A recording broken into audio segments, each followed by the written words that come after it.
Hola, ¿qué tal? Bienvenidos a un nuevo video. El día de hoy estaremos viendo problemas usando la ley de senos y la ley de cosenos.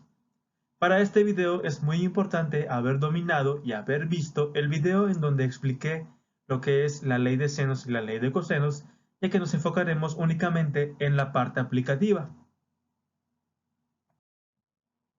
¿Qué veremos en este video? Empezaremos repasando qué es la ley de seno y qué es la ley de coseno, así como los ángulos de elevación y depresión que aparecen en los problemas aplicativos. Posteriormente veremos un ejemplo aplicando la ley de seno y un ejemplo aplicando la ley de coseno, pero antes de empezar hay que recordar cómo emplear la calculadora usando las razones trigonométricas, como habíamos visto en videos pasados. Sin más preámbulos, comencemos. En los problemas aplicativos generalmente se emplean triángulos oblicuángulos. Recordemos que esos triángulos son aquellos que no son rectángulos.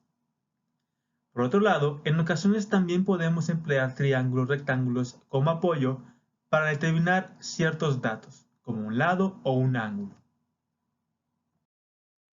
Empecemos recordando qué expresa la ley de senos. Esta ley dice que en todo triángulo se cumple que los lados son proporcionales a los senos de sus ángulos opuestos. Lo que en otras palabras significa que un lado entre el seno de su ángulo opuesto es igual a otro lado entre el seno de su ángulo opuesto.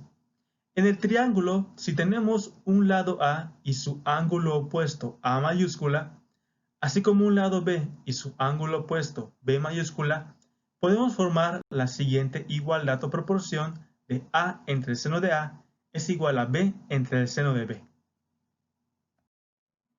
Ahora recordemos qué dice la ley de cosenos. Esta ley dice que en todo triángulo se cumple que el cuadrado de un lado es igual a la suma de los cuadrados de los otros dos lados menos el doble producto de estos por el coseno del ángulo comprendido entre ellos. Es decir, si en un triángulo tenemos un lado A, un lado B y el ángulo comprendido entre ellos, el lado que se opone al ángulo, que en este caso C, al cuadrado, equivale a la suma de los cuadrados de los otros dos lados menos el doble producto de estos por el coseno del ángulo C. Finalmente, recordemos qué es el ángulo de elevación y depresión.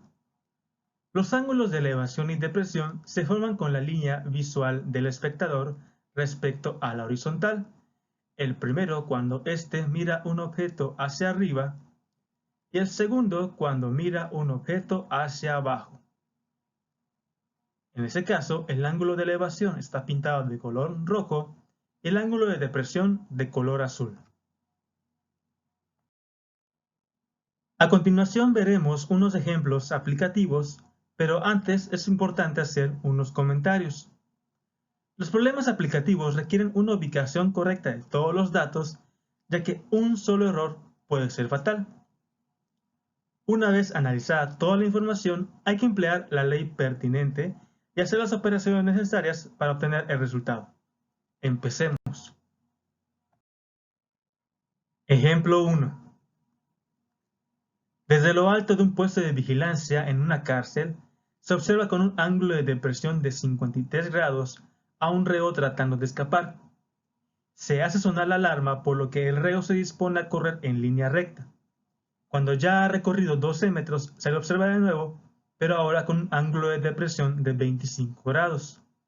Con base en la información anterior, determine la distancia horizontal inicial en la que se encontraba el reo con respecto a la base del puesto de vigilancia. Empecemos ubicando la información en la imagen. Inicialmente se ve al reo con un ángulo de depresión de 53 grados.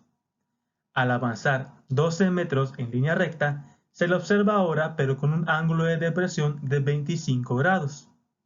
El problema nos pide determinar la distancia horizontal inicial en la que se encontraba el reo con respecto a la base del puesto de vigilancia, es decir, esta distancia d.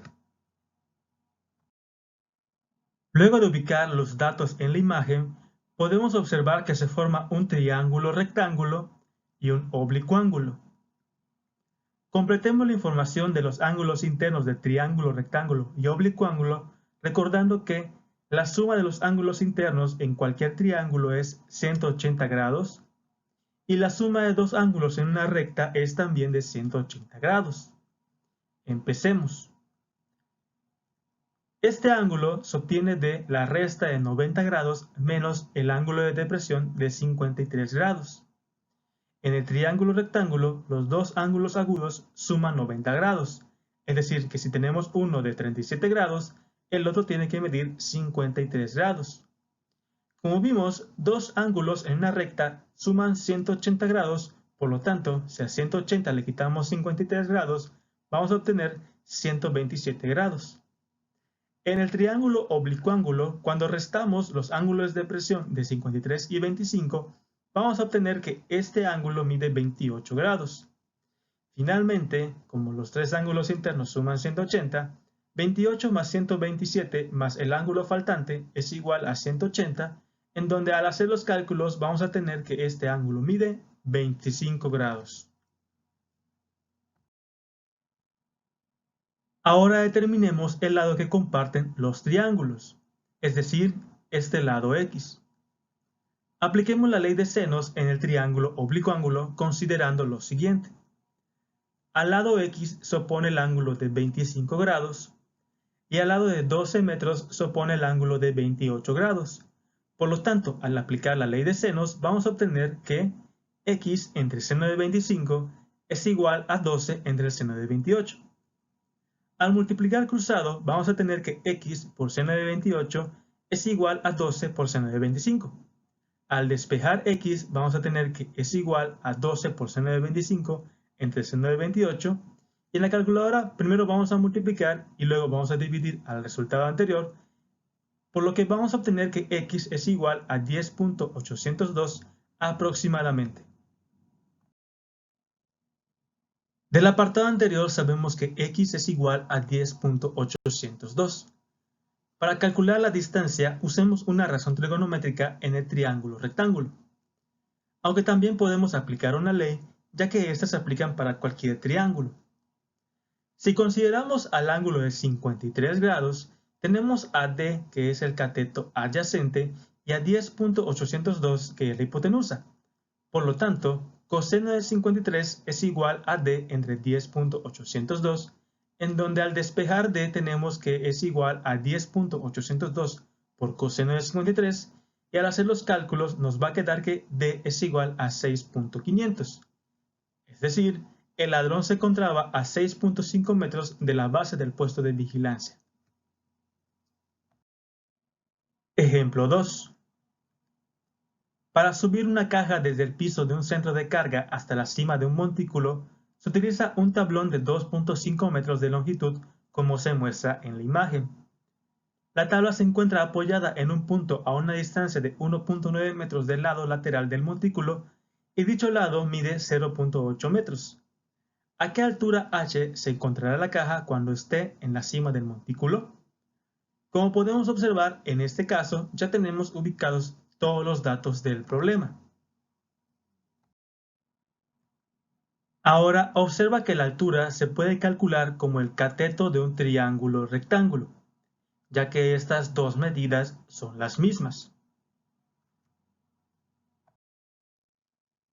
Calculemos el siguiente ángulo del triángulo oblicuángulo, es decir, este ángulo X. Apliquemos la ley de cosenos. Como el lado de 0.8 metros se opone al ángulo X, entonces 0.8 al cuadrado es igual a 2.5 al cuadrado más 1.9 al cuadrado menos 2 por 2.5 por 1.9 por coseno de X.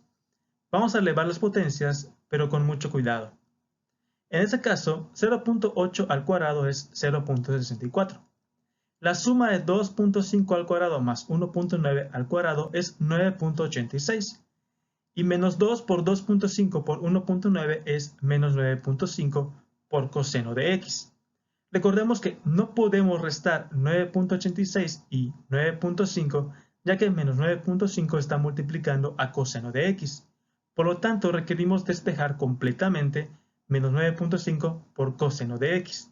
Es decir, 9.5 por coseno de X es igual a 9.86 menos 0.64. Por lo tanto, 9.5 por coseno de x es igual a 9.22, en donde al despejar coseno de x tenemos que es igual a 9.22 entre 9.5, por lo que coseno de x es igual a 0.970. Tenemos que despejar el valor de x y como tenemos que usar la función inversa de coseno, entonces x es igual a coseno inverso de 0.970. Por lo tanto, el ángulo x mide 14.069 grados. Calculemos la altura usando al triángulo rectángulo. Del procedimiento anterior tenemos que este ángulo mide 14.069. Si consideramos a dicho ángulo, h es el cateto opuesto y la hipotenusa mide 2.5 metros. Por lo tanto, seno de 14.069 es igual a h entre 2.5. Al despejar h tenemos que es igual a 2.5 por seno de 14.069, en donde h es igual a 0.607. Por lo tanto, la respuesta es: la altura en la que se encuentra la caja en la parte más alta es de 0.607 metros. Terminemos el video con las conclusiones.